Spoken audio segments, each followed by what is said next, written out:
सोनल की भाभी सोनल को 4 बार फोन कर चुकी थी, पर सोनल फोन ही रिसीव नहीं कर रही थी। बाद में जब सोनल किचन से बाहर आई तो देखा उसकी भाभी के 4 मिस कॉल है लगातार।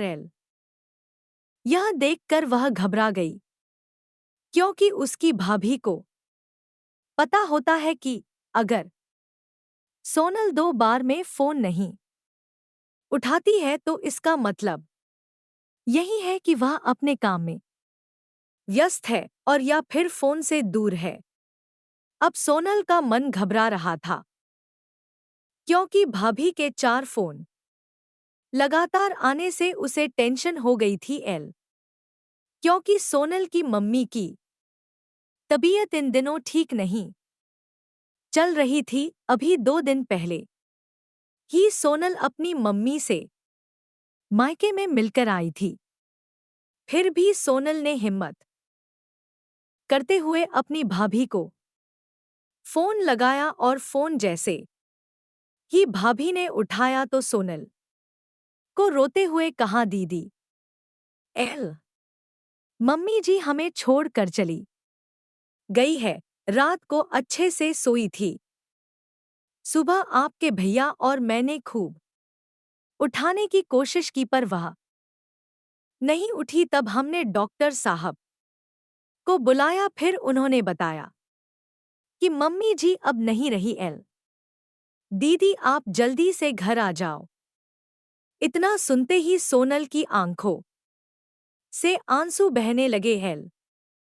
पापा तो पहले ही उसे छोड़कर जा चुके थे और अब उसकी माँ भी नहीं रही। सोनल तो बिल्कुल बेहाल हो चुकी थी।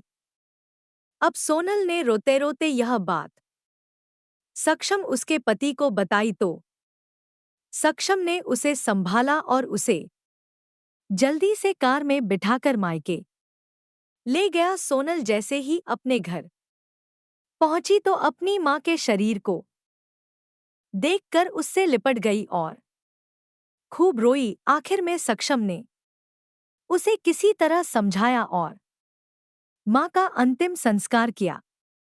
सारे विधि विधान होने के बाद भी सोनल की रुलाई रुकी नहीं रही थी।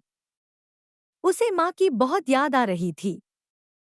तब सोनल की मौसी ने उसके आंसू पोंछे और उसे संभाला और कहा, सोनल बेटा ऐसे दुखी मत हो। दीदी नहीं रही तो क्या हुआ, मैं हूं ना तेरी मौसी।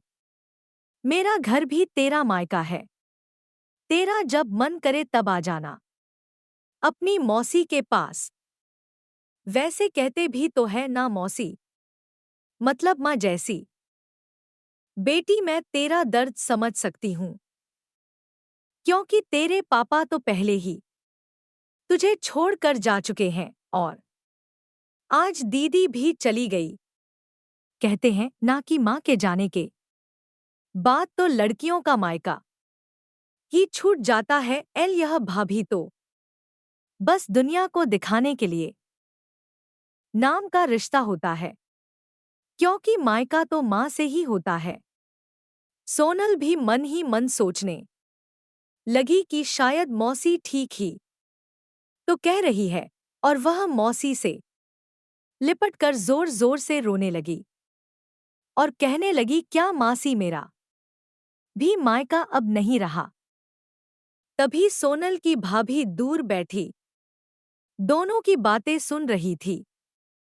पहले तो भाभी ने सोनल को चुप कराया और फिर उसे दिलासा दी।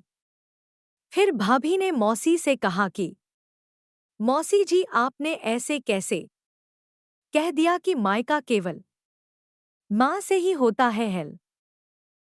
मौसी बोली, भला आजकल की भाभियां ऐसी कहाँ होती हैं जो अपनी ननद को दिल से चाहे तथा अपने घर बुलाना चाहे।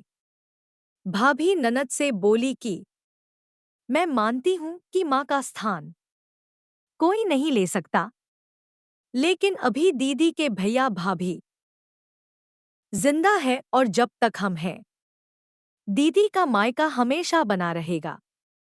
मैं पूरी कोशिश करूंगी दीदी को मम्मी जी की तरह प्यार और सम्मान देने की। एल और दीदी जब चाहे तब यहाँ आ सकती है, जब तक चाहे यहाँ रुक सकती हैं। हमें भी अच्छा लगता रहेगा। यह घर कल भी उनका था, आज भी है और कल भी रहेगा। एल मौसी जी, मैं भी एक बेटी हूं और मेरा भी मायका है और मैं अच्छे से जानती हूं कि हम बेटियों के लिए मायका कितना महत्वपूर्ण होता है। मौसी जी, आप दीदी को अपने घर जरूर बुलाइए, पर उन्हें अपने भैया भाभी के प्यार से दूर मत करिए। तभी मौसी ने कहा, बहू, आज के जमाने में तेरी जैसी सोच रखने वाली भाभी बहुत कम मिलती है। एल मुझे माफ कर दे, मैंने सोनल को गलत राह दिखाई।